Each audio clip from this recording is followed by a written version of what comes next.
Shalom, Kahalo Yahweh Bahashim Yahushai Bahashim Kodash.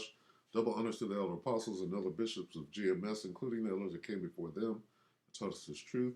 The shalom and salutations to all the brothers out pushing the word in truth and in sincerity, the hopeful elect, Tabernacle of David. I'm the brother Yashawan, back with the WW3 Daily Update. Shalom and salutations to you as well. All right, we're going to start right here on Monday, first day of the update. 2nd Ezra 6 and 22. And suddenly shall the sown places appear unsown. The full storehouses shall suddenly be found empty, and the trumpet shall give a sound, which when every man heareth, they shall be suddenly afraid. We're moving upon these times right now, okay? The war that is in Eastern Europe is definitely affecting what is going on here in America, and we're going to see that. We'll let Scott Ritter give the update. He's going to go into some situations going on here in Babylon the Great that have everything to do with the greater war. All right. At that time shall friends fight one against another like enemies, and the earth shall stand in fear with those that dwell therein. The springs of the fountain shall stand still, and in 3 hours they shall not run. All right, so the world war is going to have an effect, even though it's not being fought on this soil, right? You got politics, people are choosing sides. There's a great population of Russians that live here. They're sending Ukrainians over here as refugees. You got every nation over here. You got Japanese, you got Laotians. From all of these wars, you got refugees. You have nationals that were sent over there that was helping the U.S. in those wars, living over here. Everybody lives over here. What do you think is going to happen when people begin to choose sides? Okay, for example, Japanese people that live over here, right? They are the country of Japan is allies with the United States. The country of Russia is not. Okay, so over here you got Russian Americans living over here. Are they not at odds with the Japanese Americans living over here? Does that make sense? All right. China, you got a great number of Chinese living here. All right. Living in Babylon the Great. Okay. And then you got a great number of English living over here, or anybody who is allies with the U.S. All right. You think that stops at the international level? No. It trickles down into what's going on here. All right, and we'll get that at the end in Isaiah. All right, so let's watch this. Scott Ritter. Okay, Scott Ritter again, channel 3 hours ago. Generals make decisions, staffs win war. Listen to what he's saying. Okay, and how the larger war affects what is going on in America.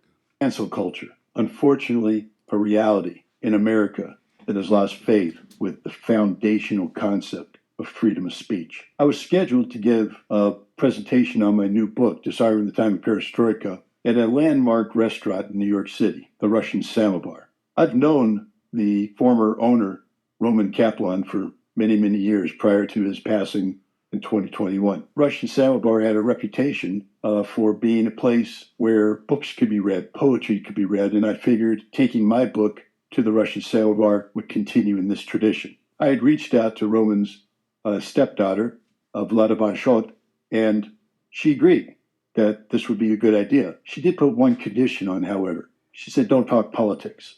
You see, the Russian-Ukrainian conflict had put her institution in a very difficult position. Pro-Ukrainian activists were harassing her and her staff simply for having the name the Russian Samovar. She said, just keep it to disarmament. keep it to your book, and everything will be okay. Unfortunately, that wasn't the case. On January 6th, I gave a presentation at the Bethlehem Town Library here in Del Mar, New York, where the issue of Russia's conflict with Ukraine was front and center. And because of this discussion, pro-Ukrainian activists attacked Leda von Schult, causing her to cancel the speaking arrangement for the simple fact that had she not, her business, her livelihood, her restaurant could possibly have gone out of business. Is this a victory for Ukraine? Absolutely not.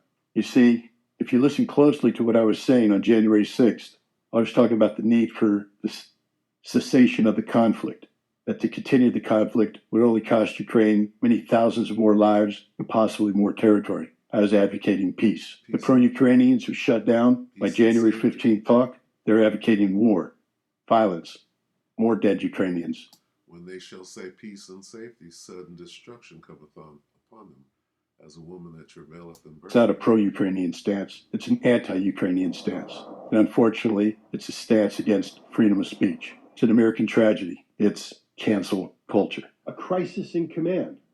If you read Western media sources, that's what's happening in Russia today. General Surovikin, General Armageddon, has been replaced by General Gerasimov, the Chief of Staff of the Russian Armed Forces, as the commander of the special military operation. Clearly, according to the Western sources, this shows that Russia is failing, that General Surovikin, despite all of the hype around his appointment and the accomplishments he has made, was really a failure, that Russia is stumbling, that there is the need for this decisive intervention to somehow stave off the inevitability of defeat at the hands of the Ukrainians. This couldn't be further from the truth.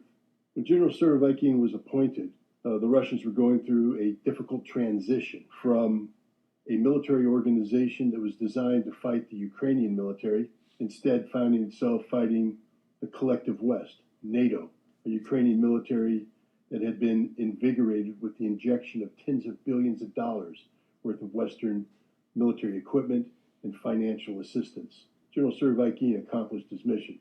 He stabilized the front lines, he solidified Russian defenses, and, perhaps most importantly, he undertook a strategic air campaign that has brought the Ukrainian economy to its knees. It's time for Russia to take the next step. The partial mobilization of 300,000 Russian reservists is reaching its conclusion. And with the accumulation of this military power in the Special Military Operations Zone of Operations, Russia is now set to undertake offensive operations on a scale that has not been seen prior to this. This is a job for big staffs. Generals make decisions, staffs win war. And by bringing in Gennady Gerasimov and the staff of the Chief of Staff of the Armed Forces, Russia is expanding its command and control capacity, its ability to plan operations on a wider frontage, to carry out, for instance, an independent strategic air campaign that'll be commanded by General Surovikin. No, this isn't about Russia panicking. This is about Russia preparing for victory. All right. Cancel cult. So, all right. So that's the larger war, right? The international war, if you will. But what happens to Babylon the Great, right? Let's go here first. Let's go. And swords in their hands. Let's go to 15 here. Let's see.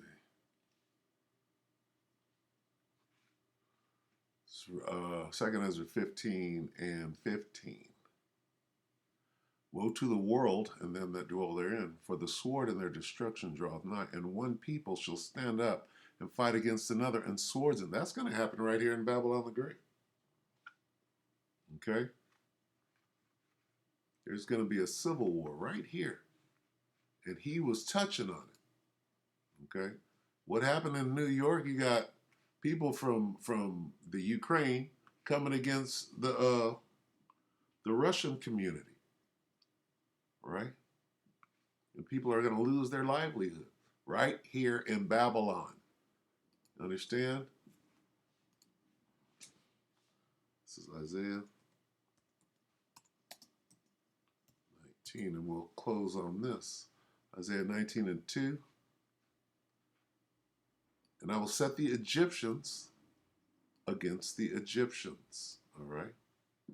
So if you substitute this Egyptian for American, right, pursuant to Revelation 11 and 8, right,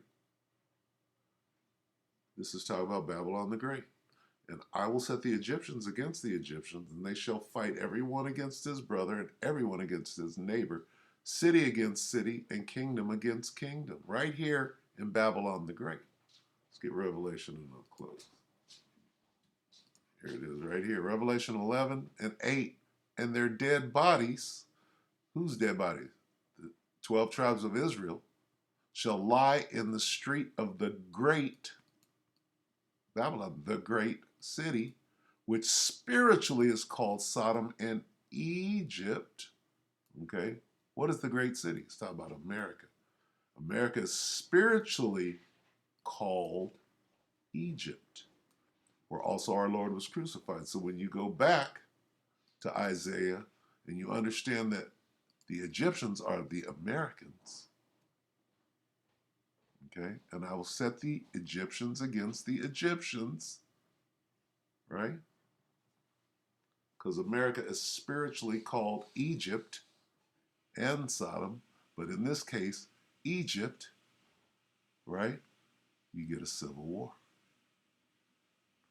And that's what this guy is talking about right here. What do you think is going to go on in America with the war at large? Again, the Chinese Americans are going to be against, right? Say, for example, the French Americans, the German Americans. No? The Chinese Americans are going to be against the Japanese Americans. How about that? All right? Does that make sense? Of course it does. It's going to be a civil war here that directly deals with what's going on in World War III. Let's get one more and we're out. Revelation 11:14. The second woe is past, and behold, the third woe cometh quickly. World War III right there. All right, so with that, we hope that the elect were edified, you brothers and few sisters, with that shalom.